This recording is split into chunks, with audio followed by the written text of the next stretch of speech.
feeling like I'm academics. Can't ride away. Perfect. So this is the indictment. All right. Okay. All right, babe.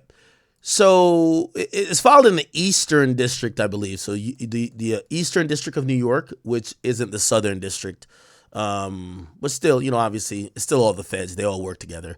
So this is a grand jury charge, and essentially the grand jury convened about sex trafficking for these guys. Again, you have to use your own mind to make up this. I'm not going to say this definitively. I wouldn't have the knowledge to say it is. But there was a grand jury that was convening for these CEOs and Diddy around the same time about a crime allegedly starting from the same year. Also, if Diddy did cooperate, it's probably unlikely that the grand jury convened in this short of a time since his indictment to whatever. But who knows? Diddy could have been working. He could have been. He could have met with the federal government before, could have done a proffer, could have just told on some other people hoping to get out of it. Who knows? Again, not saying Diddy did anything to get these guys indicted, but it's very interesting. We're watching an indictment that seems very like Diddy, just for some clothing niggas, all right? Okay, cool. So Abercrombie and Fitch, blah, blah, blah. All right, here we go. So, yeah, okay. To run a business to fulfill their sexual desires, a part of it. They paid for dozens of men, so he goes from 1 to 15 to meet with Jeffries and Smith at various locations, including the property, blah, blah, blah, in hotels in England, France, Italy, Morocco, sent Barthélemy for the purpose of engaging in commercial sex acts with Jeffries, Smith, and the others. Okay, ooh, this is interesting. The others. Now, they're calling these sex events in the Diddy indictment, they're calling them freak-offs. So they're calling these sex events. Wow. Interesting. Some of the men traveled and were paid to attend multiple sex events. Now, here's another comparison to this the Diddy freak off shit and this. In the Diddy freak off indictment, it was paid prostitutes that were of age. Okay? Now, did he fuck some underage kids? We don't know. But the paid escorts that were men were of age, allegedly, at least so far that we know with Diddy. In here, they're saying that it appears that, well, maybe we didn't get there yet, but it says it were men paid for multiple sex events. Let's just keep reading. Okay.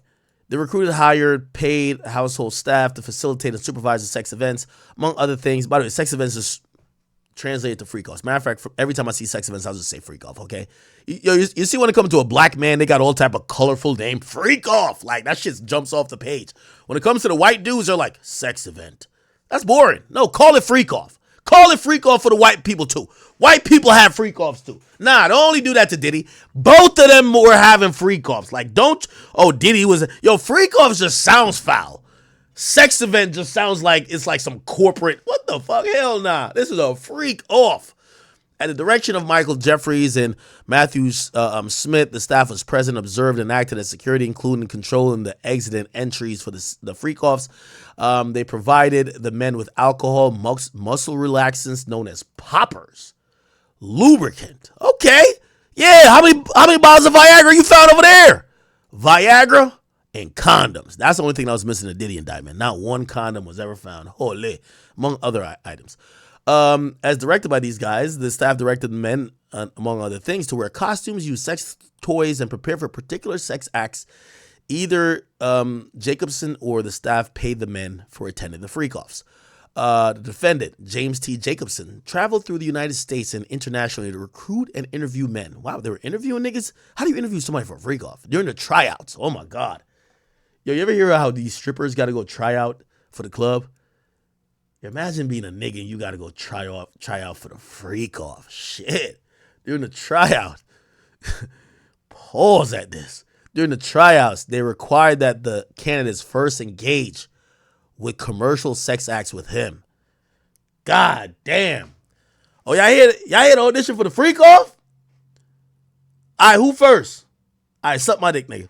Pause. Like obviously, that's what they were telling the guys. So Jacobson was telling them to try out for the freak-off, you got to suck him off. God damn. The defendant Matthew Smith approved candidates prior to their selection for and transportation to the freak off. At the direction of Smith, they paid fees to the individuals who successfully referred men. God damn it, nigga was getting a referral fee for the niggas for the freak offs.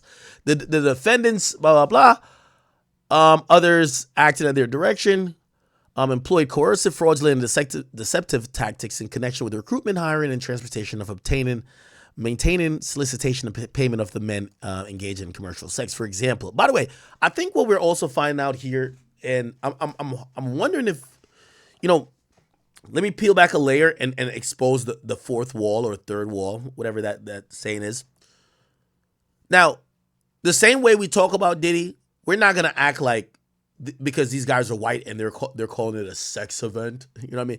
This is a freak off. Okay, they're just like Diddy. There's nothing different, right? Now, what we are kind of realizing, right? One's a coincidence. Two is the beginning of a pattern. And this is me peeling back that layer of transparency. It is very common in the music industry and in many industries, especially even Hollywood industry, that when successful men or when people are trying to court actors, I know some NFL agents and even NBA agents, when they're trying to court a player or even when they're trying to even talk business, they get the sex workers popping. You know why? Two men seem to agree more when both of their sexual desires are being pleased in the same venue. That's the thought. I'm not saying this. I'm just telling you what happens. I'm wondering if other CEOs are watching this and say, damn, we got to stop the prostitutes. No more prostitutes. Because I'm going to be honest with you, like Diddy's not the first nigga to employ prostitutes. Now, I think it jumps off the page as male prostitutes. But all of these niggas bring up prostitutes. Like if you think prostitution and the music business are just like two different things, you're wrong. I would probably say about 60 to 70% utilize prostitutes. I mean, rappers brag about them damn near dealing with prostitutes. So these people are used to prostitution. So this isn't some like really weird, out of the box, perverse thing. I think what makes it perverse is that when you hear males, we now think you're gay, right? Like, we've never heard women doing this shit, so it's men. So if it was like, oh, they're getting a bunch of female prostitutes, that doesn't hit as hard as, yo, they're getting male prostitutes. Now it's like, oh my God, these gay ass motherfuckers. You know what I'm saying? So I'm wondering if the rest of the industry, it's kind of like when the Bill Cosby thing happened. Like, I seen a bunch of people kind of admit that there was a culture of like, either promising people work, but then trying to fuck them. Or even in the movie industry, be like, yeah, it's just acting like you're going to audition for a role, but then it turns to the casting couch. And obviously not right, but that was a culture of those industries. There is a current culture of prostitution. Like, if you're a hot rapper that's going to go sign to a label, the label going to send his A&R out with the credit card for the label, and they're going to bring it to a strip club, or they're going to, like, whatever you want. And sometimes they got a couple of bitches on deck. Especially when y'all go to LA, y'all rappers who keep flying out to LA talking about you have a label meeting. That label meeting is going to be for 2 hours. You're going to be dancing on the table for 30 minutes. And really, your lawyer know everything that they're going to offer. They just need you there to make you feel like they're there for you and they can relate to you. And sometimes it's only so much they can relate to you in a boardroom. Oh, you like smoking weed? I bet we booked a session and we got the weed man pulling up whatever weed you want. Oh, you like coke? I bet. Let me tell you this. 90% of, I won't even limit it to hip hop. 90% of A&Rs currently have procured either prostitutes, drugs, or some illegal, let me not just spell it all out, for the artists that they have financial interest in. That's a fact. Trust me. Yo, if you go up to, like, I don't even want to name the label. Like, nigga, I went up to one of these labels. Nigga, they had the drugs in there. They're like, yeah, when so-and-so come around, they can't function without a couple pills. So sometimes we'll have the nigga come through with the pills, but sometimes if we know they're going to be around for a while, we just get the pills and keep it in the drawer. We just lock it. Facts. I'm telling you facts. So again, all of these things, I want to kind of like put a little bit of a lid on it where some of y'all might just think this is like so crazy. Prostitutes is very normal in the industry. Very normal, okay? I think male prostitutes that men are using, it still hits the taboo of, oh, you're fucking gay, right? So, okay, all right, cool. Let's keep reading. So they had a nigga prostitute referral system and an interview process. And it said it failed to inform the men of the details of the free calls before they attended, including the full extent and the nature of the sexual activity that would be required at the freak offs, including other things, anal intercourse, the insertion of large sex toys in the anus, high pressure enemas administered by inserting a hose. What the fuck is this? This shit worse than Diddy. Into the anus. Required that prospective candidates first participate in a sexual encounter or tryout, so you gotta suck off one nigga to make it to suck off the next. God damn. At times without advance notice. Nigga, you got some morning breath? Well, you about to suck that morning wood. Fuck all that, oh, you need some Listerine. Holy. Caused men to believe that attending the freak-offs could yield modeling opportunities. This is also common. A lot of niggas fuck girls by saying, oh, no, of course, we're going to sign you as the female artist of the label. They fuck the shit out of them. And after the month, they tired of the pussy. Because they're working out a deal, the deal falls through. You know what I mean? And yeah. To benefit their career, or in the alternative, that not complying with a request for certain acts during the freak-offs could harm their careers, including, among other things, referring directly and indirectly to modeling opportunities that didn't exist, incorporating Abercrombie products in the freak-offs, and providing men with the itineraries for freak-offs that didn't refer to commercial sex, instead resembled those often set to models for photo shoot, okay? So essentially, some of these guys, I guess they thought Abercrombie and Fitch, just like in the music business, some of these women think, oh, I'm a bad bitch, I'm a rap. Like, yeah, like, well, no, the nigga saw a music video of you, you look good, you rap that you love. He didn't invite you here to the studio session for you to make another rapper. But like, that happens in multiple industries. The movie thing.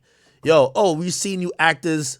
We think you could be like the bad bitch that's played as the love interest. Okay, you come here and you just get fucked, and that's what it is. And I guess in this, some guys who think they're models, like, okay, we're gonna be a model for Abercrombie and Fitch. Yeah, nigga, you gonna model, what you gonna do? Okay, they physically groomed the men prior to the freak-offs, including at times shaving the men's genitals without advance notice. Required men to relinquish their personal items, including clothing, wallets, and cell phones, and store them in inaccessible locations during the sex events. Required men to sign NDAs, which, among other things, prohibited the disclosure of such information about the freak-offs, including to their own family and friends, and required the payment of damages in the events of a breach. Intentionally recruited heterosexual men, and I think this is one of the things that kind of make the act of sex trafficking, because again, it's weird when we hear sex trafficking, they're not actually clamping down on prostitution. I'm telling you, prostitution's popular. It's more of the deceptive nature, right? Like, some people are thinking they're getting jobs. Some people think that their careers are going to go up. And it's a deceptive way to kind of entice or coerce someone to fuck.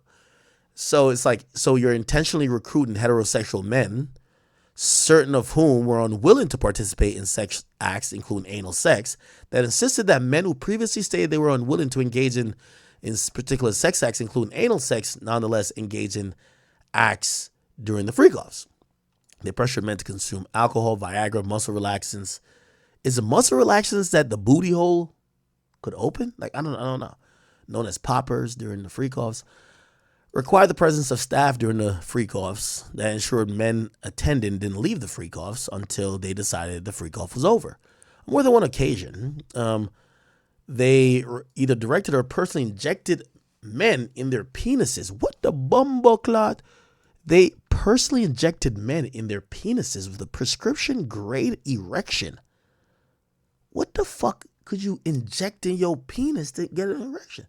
Inducing substance for the purpose of causing men to engage in freak-offs in which they were otherwise physically incapable or unwilling, notwithstanding the fact that these injections were not medically indicated and frequently caused men to suffer painful physical reactions that lasted for several hours, they employed their use to fulfill their own sexual desires by causing men to submit to them. On more than one occasion, they engaged in sex acts, continue to engage in sex acts that cause men to engage in sex acts, include but not limited to anal penetration and the use of high-powered enemas to which men did not or were not able to consent. Now, these are the allegations of sex trafficking here.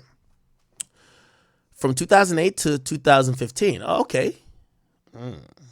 That's interesting. So with Diddy, it was 2008 to 2024. So they accused Diddy of doing his freak offs to the current date. This one is saying this stopped at 2015. Now, if you're thinking about maybe the Diddy snitched or something like that, they started this investigation around at that time, but they stopped. Allegedly, the sex trafficking stopped in March 2015. Anyway, by the way, I'm pretty sure we could Google this guy's name. Let's Google this name real quick. Mike Jeffries, CEO, Abercrombie. We just want to know when he was CEO from. Yeah, he was CEO till 2014. Okay, that makes sense. So he lost company resources in 2014, probably 2015. Couldn't do the freak off shit no more using the Abercrombie, which this is like a prototypical Abercrombie and Fitch should be getting sued. Like, he clearly was using and abusing his position as CEO. If young men were thinking, oh, I'm going to be a model for Abercrombie and Fitch, the guy was CEO at the time. Like, yeah. So he was using a brand, right? Or the likeness or the name of the brand to fuck these kids, right? Or these dudes. All right. Cool. All right. So the first count, sex trafficking. Second count, interstate prostitution. By the way, Diddy's charged with both things. Then you have 16 victims. Yeah, they have 16 victims. Wow. No, not 16. 15, sorry. 15, but this is mad counts. Then there's a criminal forfeiture allegation towards count 1 and towards 2. So it's a 16 count allegation, 16 count indictment, right? So one count of it's 1 count of sex trafficking, right? And they didn't put the RICO on this one, but it's 1 count of sex trafficking and 15 counts of prostitutions or counts 2 through so 15 counts of interstate prostitution for all of the men, right? So the 15 men count for each of them. Okay, bet. So 16 counts. All right. And then there's a criminal forfeiture allegation as to the prostitution stuff. Okay, bet. All right.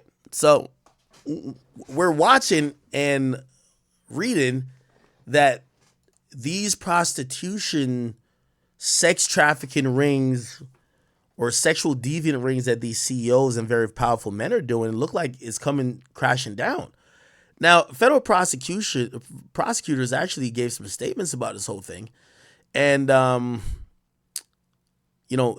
indictment wasn't fully unsealed yet, but the lawyers of one of the guys said, we'll respond to this detail in the allegations after the indictment is unsealed and when it's appropriate, but we plan to do it in the courthouse, basically saying not doing it in the media, right? The federal prosecutors had confirmed the investigation in January. Oh, interesting here. Oh, my bad. Y'all can't see it. Federal prosecutors had confirmed the investigation in January. By the way, Diddy's investigation essentially started like around, it wasn't April. No. It was around January. Diddy's investigation started in January too. Wow. You know what we're realizing? There's a pattern of the federal government. They're using civil litigation, and some of these litigations are only coming out with, like, for example, there's some gender discrimination and also victims of sexual assault, like acts on the book that are opening the possibility for people who were allegedly sexually assaulted or, taken advantage of either in the workplace or whatever. They could now file lawsuits against people even past the statute of limitations. So it looks like the government's sitting back, looking at these lawsuits and starting to investigate based on these lawsuits. Ooh. Which, if you know what this means, if you're right now a federal civil let's just say a civil litigator. So you're a lawyer that would sue on behalf of a victim. Right now, you got to be licking your chops because Diddy essentially went down because he didn't pay Cassie, and then 30 lawsuits came out afterwards, and it started making so much noise, they started investigating. Then, who else? Then it looked like there was civil lawsuits filed against this guy, or one of these guys, probably the CEO, that he probably didn't settle before it went public, and then they started investigating. So right now, if you're like a lawyer, you want to go sue everybody powerful.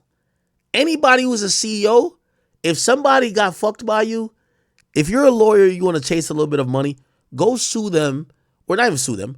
Go to them and say, hey, listen, we're about to file a lawsuit, okay? We need $500,000. If we get $500,000, we're not going to file a lawsuit. We'll sign an NDA. You'll never hear nothing of this again. Now, the person might be arrogant and to say, well, if you ain't go to the cops back then, why the fuck the cops going to check out what you say now? And that will be the arrogance to say, nah, I ain't paying you shit. Then the person files a lawsuit, then the cops look into it. And then, obviously it looks like the federal government will look into some of these bigger things, right? Okay, Jeffries, all right, cool. One of the plaintiffs, all right, okay. The plaintiff's attorney, so this is back when they filed a civil suit. So one of the plaintiffs, David Bradbury, a former crewman on the reality series Below Deck, said Jeffries made Abercrombie successful by the overly sexualization of young men. His lawsuit accused Jeffries, Smith, and Jacobson and Abercrombie itself of luring attractive young men under the guise of making them a model, then forcing them to take drugs and perform sex acts. The plaintiff's attorney, Brad Edwards of Edwards Henderson, told ABC News in a statement, as we laid out in our lawsuit, they're talking about a civil lawsuit, this was the Abercrombie-run sex trafficking organization. By the way, why do they describe it like that? Who got the most money? Abercrombie and Fitch. So they want to basically place the blame on the organization. That permeated through the company and allowed the 3 individuals arrested today to victimize dozens and dozens of young aspiring models. Powerful individuals have for too long trafficked and abused for their own sexual pleasure young people with few resources and a dream of making a successful career in the fashion or entertainment. Okay. So I played this, but what y'all think? Arrested as part of a criminal sex trafficking investigation by the FBI. Mike Jeffries was accused in civil lawsuits filed in 2023 of sexually exploiting young men at parties. Why they got this picture of him, man? He looked like he on some shit, right? They gonna use the goofiest picture of you to make you look like a creep already, bruh. He held with his partner. Jeffries is credited with turning Abercrombie and Fitch into a fashion powerhouse, but has come under criticism in the past few years on accusations of discrimination and over-sexualizing male models. Jeffries' attorney says he will respond to the allegations after the indictment is unsealed and when appropriate. ABC News legal contributor Brian Buckmeyer is joining me now for more on this. Brian, great to see you. We're expecting to hear more at a press conference around noon Eastern today. But what developments in the investigation do you think led to this arrest so many years later? Let's play this and let's see if we can find the press conference. Absolutely, but first and foremost, as a disclosure, I have to say that I did work for Abercrombie's sister company, Hollister Co., as a model, both in terms of providing service for finding clothes.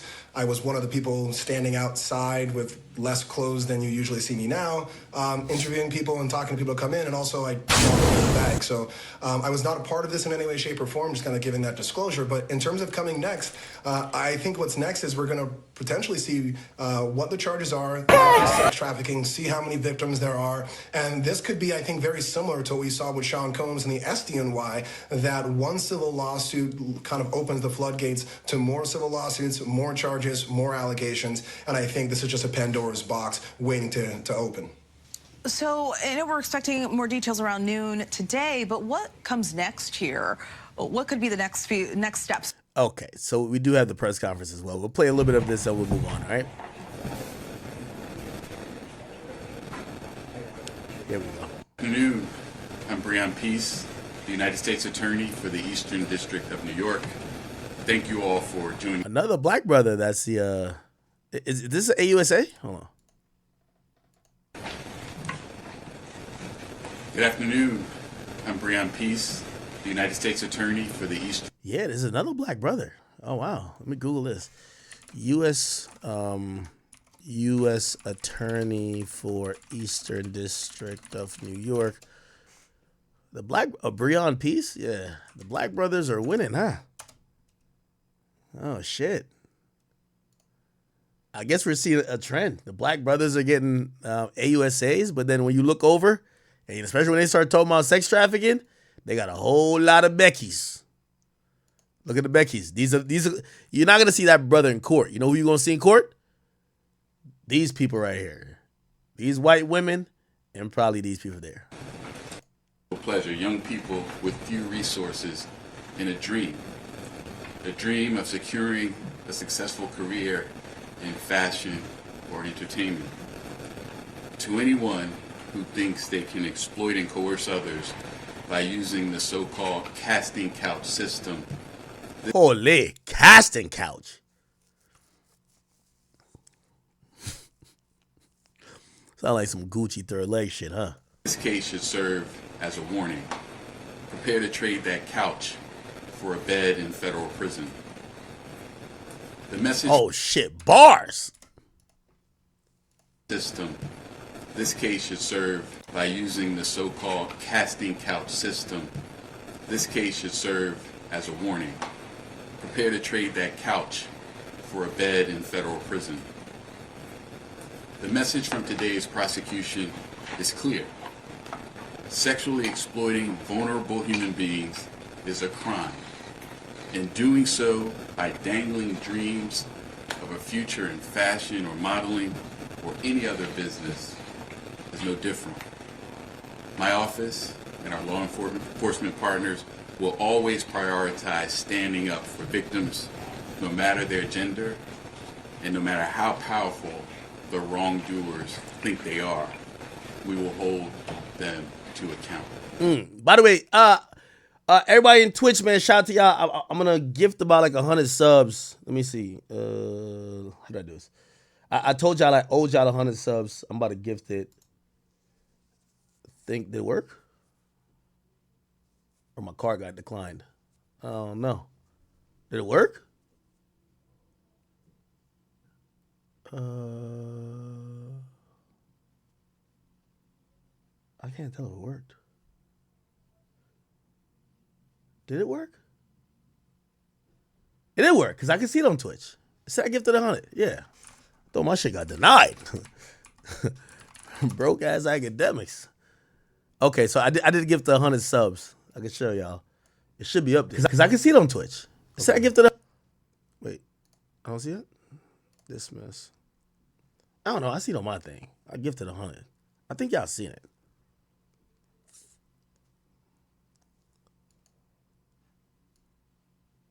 All right. Anyway, I did give y'all 100 subs, so it should. I don't know how they assign it, but I gifted y'all 100 subs. All right. We're not watching. This is a 23-hour, a 30-minute thing. We're not watching the whole thing. Let me see. We're just trying to get to some interesting parts. Everything was pretty much spelled out in the indictment. We kind of read it. It seems very similar to Diddy. The interesting part to note is that who knows? Maybe Diddy did cooperate and drop a dime. Like Diddy's name is not mentioned here. It doesn't. There probably is some cooperators. We don't know who they are. However, it appears that the federal government, especially in, let's just say, New York State, they're taking an interest at taking down some of these very strong, powerful, wealthy men who have these perverse, sexual, deviant behavior. And again, I keep telling you that this prostitution stuff that all of these guys use is kind of like normal. However, like, I guess there's like a gray area line where, like, yeah, you could get a prostitute, you pay her, I don't know, whatever amount of money if she sucks your dick or she does whatever. But then if you start, almost using people who aren't prostitutes and you're promising gigs or opportunities, or you're forcing them to when they don't want to do it. Is, I guess, the thing with Diddy, in the Diddy case, none of the prostitutes currently are listed as victims. They're just listed just as escorts. You know what I mean? They're not listed as, oh, this was a victim. This case looked like they weren't necessarily victims. No, not victims. They weren't necessarily sex workers. They were just models that they would be like, how bad do you want to become a model? And a nigga would just whip his dick out on some real casting couch type of shit. Like, yo, for you to model for this campaign that's going to be on the picture of all of our stores, you got to suck some cock. All right, cool. You suck cock pretty good. You get to come back and suck the CEO's cock. And if you suck his cock good, you blessed. You going to be on all these campaigns. Now, that's nasty. That's some real nasty shit. And I know, again, we've been talking about this gray area with like sex trafficking and shit. This clearly is like some sex trafficking, like some wild shit, right? Like, this is clearly a crime, right? This is not like you flying out a girl and fucking her. This is you saying to a male model, and it doesn't matter male or female, just saying, hey, listen, if you want to be a model for the campaign, you have to suck my dick. And after you suck my dick, you qualify to suck 2 more other dicks. And then after we do that, we want to like push some random shit up inside of you. And after you do that, we're going to, give you these other opportunities. That's clearly wild. Events to engage in commercial sex. But beyond simply hiring men for sex, Jeffries, somebody say, yo, but Act did that boiled egg break though. Smith, and Jacobson used 4. Now, see, some C223 Ralph has said this, and I don't think this is true though, because you're gonna think everybody's successful. Like, so he said, so Act, what you're saying is that basically to get to the top in entertainment, you need to suck some good dick, right? And that's why, like, I try to be a little bit realistic with this, because this is how it starts, like a mass hysteria. Y'all gonna think that everybody who made it sucked a dick.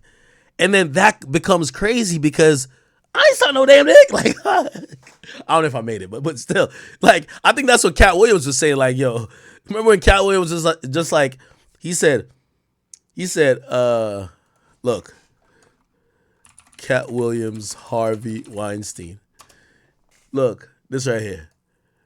All of these ash. All right here. All lies will be exposed. That's all. And anyone who takes that the wrong way, know why they take it the wrong way. The truth is the light. I need to have another one of these. Amen, amen. Well, Because in 30 years, I've done nothing but collect information. I do that. Knowledge. I do that too. And your secrets. I've collected a lot of secrets. So if you and a man was in a corner doing something. Chat. Yo, remember when everyone was like, yo, Axe, he's taking the industry down. I was like, no. I thought people were preying on my downfall, trying to hype up like some BS civil shit that they were trying to like, oh, we got Act. And I'm like, I know all y'all actual secrets, right? Like I'm the person that y'all come to after 3 people try to extort you for $1 million. This young chick who's went to the cops, but for whatever reason, it didn't go nowhere, but you fucked this person under 15. And by the way, I know some of y'all gonna say, well, aren't you part of the problem? It's not my job. Like, I tell everybody to go to the police. Like, my job is not to just say everything I've heard, because I can't do all the necessary research. So I tell everybody, go to the cops. Everybody should go to the cops. Go to the cops. Yo, this nigga fucked me when I was 15. What? You go to the cops. If you tell me you don't want to go to cops and you only want to get some attention via a media platform, I usually back away from that story, because now you're setting me up to get sued by that person, right? Because now I come on and be like, yo, did you know this rapper fucked this person at 14? That rapper, again, even if it's true, they can still sue me, right? Like, that person, unless I have like some signed affidavit that this person said that person, when I get sued, that person's gonna be like, I didn't tell you that he fucked me when I was 14. I'm like, what? Then the other person saying, why'd you say I fucked that person when they were 14? So me, I like saying go to the cops, or you go on record. Go on record saying that happened. Now I could say allegedly or reportedly. Something you wasn't supposed to be doing. You will tell it. No, somebody come to tell me. Okay. I gather that. I value that. I'll pay for that. Come, tell me. I know so many things I shouldn't know, and they I do. all know it. They all know it. Why? Because you don't make me the villain. Not the guy that raises black children and ain't never done a hard drug in his life and don't have no stories of doing nobody dirty. And they'll just go out and they'll lie. The industry doesn't mess with Cat because he didn't show up for the studio. No studios have ever said that. Look at my IMDb. It will show you that Let's get to the Harvey Weinstein thing. switch roles. He already had his deal. You were when you lined up that he stopped doing stand-up. Sorry, he doesn't write.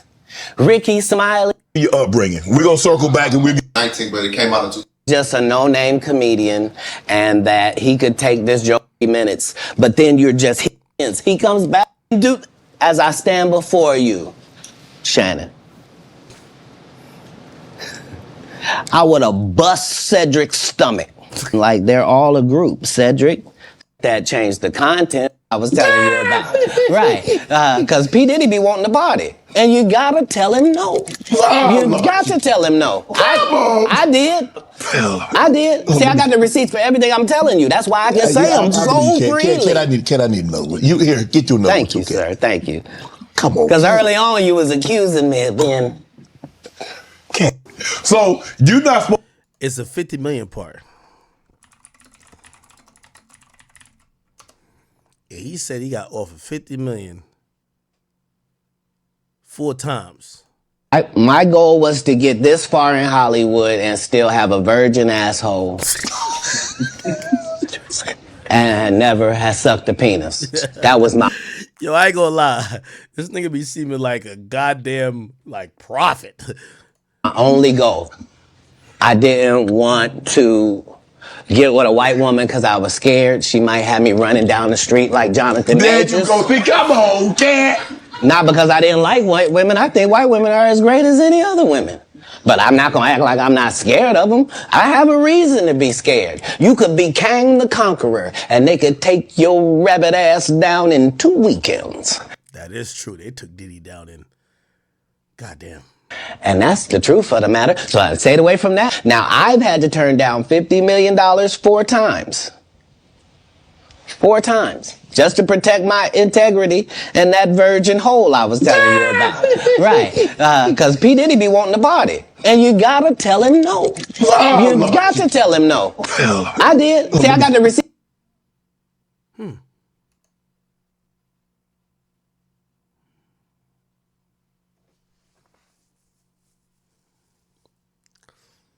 I feel like sometimes I shit on... I do shit on, like, conspiracy theories sometimes. Even though sometimes I'll entertain it like for a little bit, but not too much because I like to be based in reality. But also, I think the reason why I do shit on it is because I'm also looking at my experience, right? So like, I do have a lot of these motherfucking secrets. Like, man, I know right now, chat, I got a list of these people got herpes, these people got AIDS, this person cheating on his wife with this person. These are all the side chicks, bro. Trust me, when I look at all of this shit, I'll be saying, listen, even if they don't like me, who would fuck with me? Because my whole entire job is to listen to the people you didn't pay off, the person who mad at you, your ex lover, the nigga you fucked, but your people think you're straight. Like, I've heard it all. And I usually sit back, corroborate shit, and I'm usually waiting for the time that is public. That's when I come with it. That's when I be like, yo, wait, how you got some more info? No, it's public now. Now I can speak on it. I remember talking to Cardi B, and I told Cardi B, when I tell Cardi B, when I say to her, I said, I would have never said nothing about Stephon Diggs if that shit wasn't private, if that shit wasn't public. Just being honest. Because I hear about things like this all the time. I do. I wouldn't have commented on it until I felt it hit public domain already. So I'm like, all right, niggas already know. Cool. Even I don't know if they knew because I teased it. Or maybe like, whatever. Anyway. But that's kind of how a lot of things are. But here's the thing with my cynicism. Men to believe that attending these sex events could yield modeling opportunities. I ain't gonna lie to you. Hey, I'll say something and watch nobody cover this. From what I heard, half the executives from the 90s are guilty of this. Fucking women, music executives, fucking women who came with aspirations of wanting to be a rapper or especially an R&B singer, and the CEO of whatever company that were interested in them fucking them. Because you have to remember, this wasn't like, the gatekeepers in the music industry at that time. You needed them. You couldn't be like, oh, okay, I'm about to go just make some songs and hopefully I'm gonna blow from the crib via TikTok. No, you needed a few of these executives, and apparently the executives. Again, I'm gonna just speak very loosely. I just don't want to implicate nobody because again, I do think these are the type of things that if I'm one of them guys from then, I got to be lawsuit ready because you ain't gonna throw my name into like a few allegations and then I'm motherfucking getting a ton of lawsuits from all the bitches who done suck my dick, who I promised them that they could be the next big R&B star, but all they did was show up to the goddamn studio and suck me off and suck two other niggas off and the engineering. But yeah, that was happening a lot. You're not gonna hear nobody admit it, but I would say half of the executives in music and hip hop. And by the way, none of them will even respond to what I'm saying. Or if they respond and say cap, I don't even want somebody to say cap because anybody that say cap, when people challenge me, I start snitching. I just start saying names. But more than half of the goddamn executives in music used to promise women opportunities to get in the game. And a lot of times it was baseless. It was a way for them to have sexual access to those women.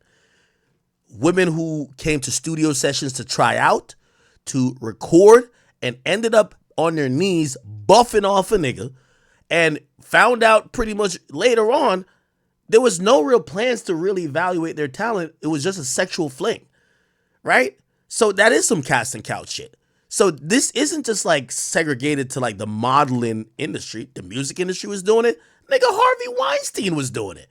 Right? Like, this is clear behavior that was like perverse all across these industries, right?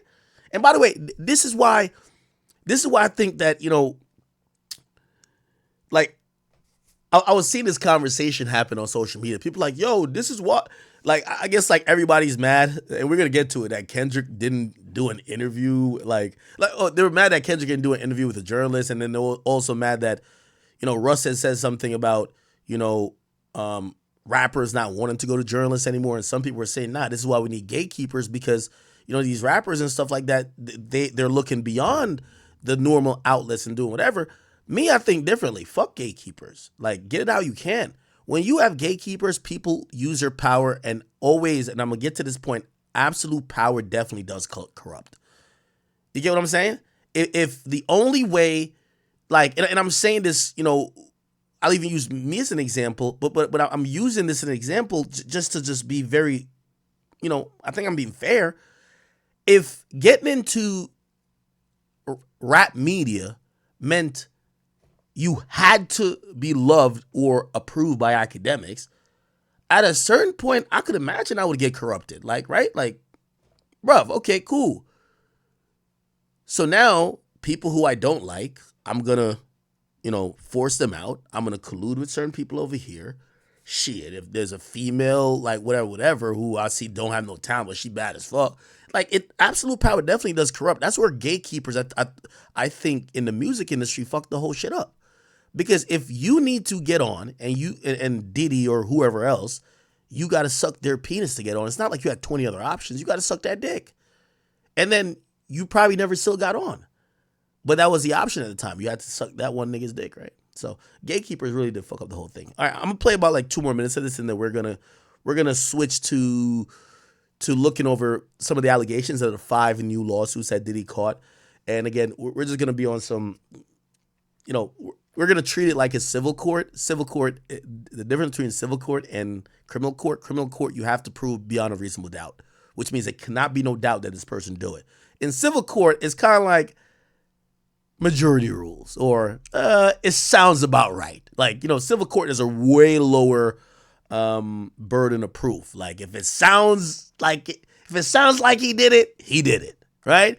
But in criminal court, you have to prove he did it, you know. And if you can't prove without a shadow of being a reasonable doubt, you got to vote innocent. Anyway, let's play about 2 more minutes of this, then we'll get into the current lawsuits. With Abercrombie or otherwise benefit their careers.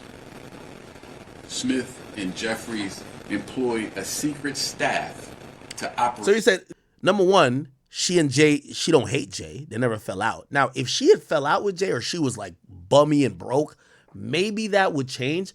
But like, that's not the case. She's still cool with the nigga. Like, whatever. Like, she's just not going to be telling, which I think she's going to be like, oh, my victim, I'm a victim. No. So again, you know, that's what I was telling y'all about everything. And when I mentioned Dame Dash and some of these other people, we are talking about, like, there's no one super successful in their prime talking. It's people who can be like, oh my God, I remember when she was hot. Oh, I can remember when he was hot. We're not talking about nobody on and popping. This is another reason why I told you about the whole Ruby Rose thing when I said Ruby Rose is dropping seeds for later on. Ruby Rose right now is in the prime, or whatever you want to call it, of her OnlyFans career, whatever.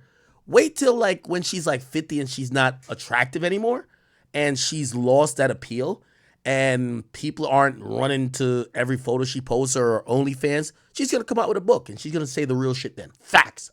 I could book it. Right now, she's having her moment. There's nothing to tell when you're having your moment. But wait till her moment is done. When she's 50 and unattractive, she's going to have a different perspective of all of these little flings. Factuals. Especially the ones that she allegedly had underage. And whoever, and by the way, if all of them, there's about like 5 popping rappers who fucked her when she was underage. If them rappers not cool with Ruby when she hit 40 or 50 and she's physically fell off, you getting snitched on. That's a fact. So I want to name the rappers now. We've heard that their names already. Y'all better keep cool with Ruby Rose and play it very cute. Because the moment when y'all not benefiting her no more and she's 40 and 50 and she can't get it how she normally was getting it, she gonna say, y'all took advantage, 100%. It's not just her. That's just the nature of the beast.